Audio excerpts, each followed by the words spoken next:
নমস্কার বন্ধুরা, welcome to সুতাপাস kitchen.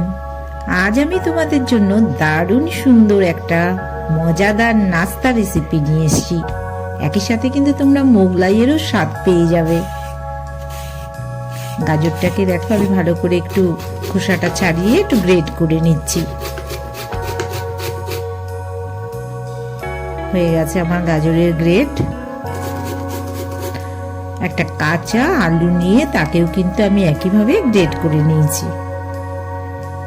বেশ কিছুটা কড়াইশুঁটি, এটাও একটু অল্প একটু জল দিয়ে আমি কিন্তু একটু মাঝারি মাপের পেস্ট করে নেব। খুব কিন্তু তোমরা মিহি পেস্ট করবে না, একটু দানা দানা থাকবে এমনই পেস্ট করে নেবে।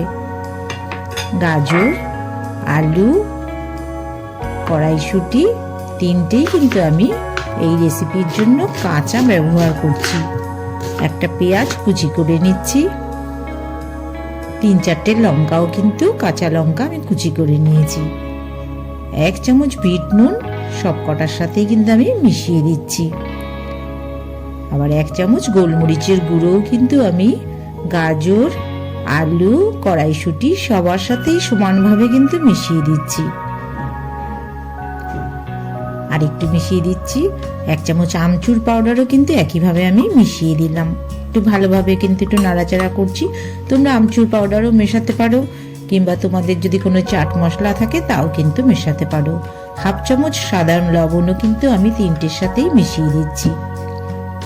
খুব ভালো করে কিন্তু একটু মাখিয়ে নেবে। পেঁয়াজটা যে কুচি করে রেখেছিলাম সেই পেঁয়াজটাও আমি মিশিয়ে দিচ্ছি। তোমরা যারা কমপ্লিটলি ভেজ খেতে চাও তারা কিন্তু এই পেঁয়াজটা তোমরা স্কিপ করতে পারো। একটু কাঁচা লঙ্কাও আমি মিশিয়ে দিলাম। ঝালটা তোমাদের ইচ্ছে মতন তোমরা ব্যবহার করবে। খুব ভালো করে নাড়িয়ে চাড়িয়ে নিয়েছি। 2 কাপ মতন আটা আমি রুটি করার জন্য কিন্তু মেখে নিচ্ছি। খুব ভালো কিন্তু হেলদি রেসিপি, তোমরা সবাই বাড়িতে করে খেতে পারো। পরিশ্রমও বিরাট কিছু নেই, আবার স্বাস্থ্যকরও আছে।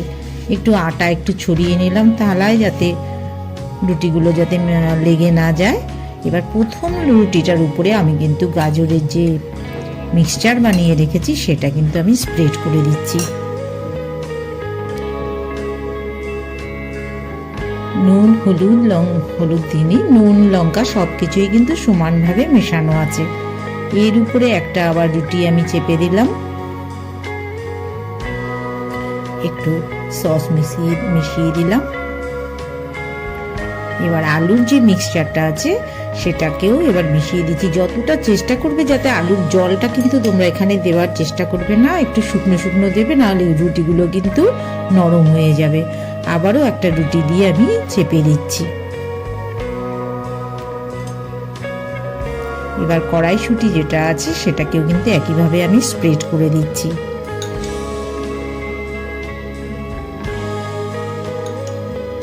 তোমরা ইচ্ছে করলে একটু চাট মশলা যদি না দিতে চাও একটু লেবুর রসও দিয়ে নিতে পারো। একটু সস মিশিয়ে দিলাম। তোমরা ইচ্ছে করলে এক্ষেত্রে সেজওয়ান সসও ইউজ করতে পারো। সবচেয়ে উপরে যে রুটিটা দেবে চেষ্টা করবে সেই রুটিটা যেন একটু বড় হয়, তাহলে কি হবে, সাইড থেকে কিন্তু কোনো উপকরণ বেরিয়ে যাবে না। আমার কিন্তু রুটি সব রেডি হয়ে গেছে। এবার আমি ছুরি দিয়ে 6 টুকরো মতন কেটে নেব। তোমরা তোমাদের সুবিধে মতন যেভাবে শেপটা দিলে সুবিধে হয় সেভাবে শেপ দিয়ে নেবে। আমার কিন্তু রুটিগুলো সুন্দর করে কেটে নেওয়া হয়ে গেল।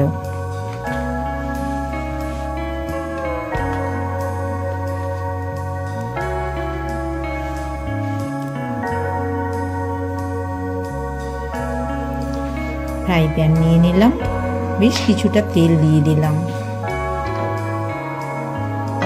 খুব বেশি কিন্তু তেল লাগবে না, আটা দিয়ে করা অল্প তেলেই কিন্তু তোমরা ফ্রাই করে নিতে পারবে। একদম যেন মনে হচ্ছে মোগলাইয়ের মতন হয়েছে। ফ্রাই প্যানে যে কটা সম্ভব পরপর অ্যারেঞ্জ করে নিচ্ছি।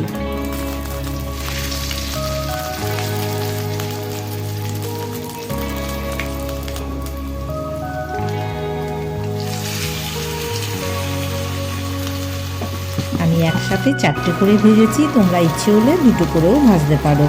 একটু যেই গোল্ডেন কালার হয়ে আসবে তখন কিন্তু আরেক পিঠ আমি উল্টে দেবো। আমার কিন্তু মোটামুটি কালারটাও চলে এসছে, আর দেখতেও অপূর্ব হয়েছে, খেতে অবশ্যই সুস্বাদু হবে।